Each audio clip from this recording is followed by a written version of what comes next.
ng bayan, maasahan anumang panahon.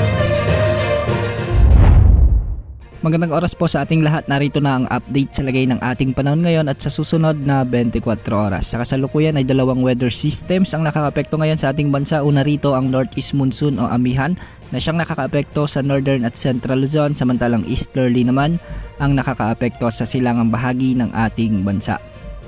Dahil nga sa amihan o northeast monsoon, asahan ang maulap na kalangitan na may mga kasamang pag-ulan sa bahagi ng Cagayan Valley, sa may Aurora at Quezon Province. Pinag-iingat natin ang ating mga kababayan dito sa banta ng mga biglaang pagbaha at pagguho ng lupa, lalo na kung may mga katamtaman at minsan ay malalakas na pag-ulan.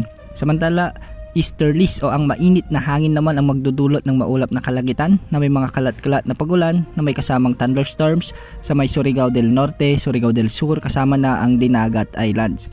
Iba yung pag-iingat din sa mga kababayan natin dyan dahil hindi rin inaalis ang banta ng mga flash floods at landslides, lalo na kung may mga katamtaman at minsan ay malalakas na pag-ulan.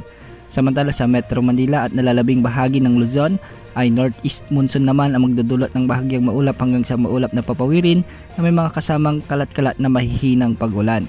At sa nalalabing bahagi naman ng ating bansa ay magiging bahagyang maulap hanggang sa maulap ang mga kalangitan na may mga kasamang isolated rain showers and thunderstorms. Dulot pa rin ito ng umiiral na easterlies. Para naman sa lagay ng ating mga dagat baybayin sa northern Luzon ay posible ang mga pag-alon hanggang 3.4 meters at sa nalalabing baybayin naman ng ating bansa ay posible ang hanggang 0.6 hanggang 2.5 meters na mga pag-alon. Sa kasalukuyan ay wala pa rin tayong namomonitor na anumang sama ng panahon na posibleng pumasok sa ating bansa sa susunod na linggo hanggang sa katapusan ng Enero.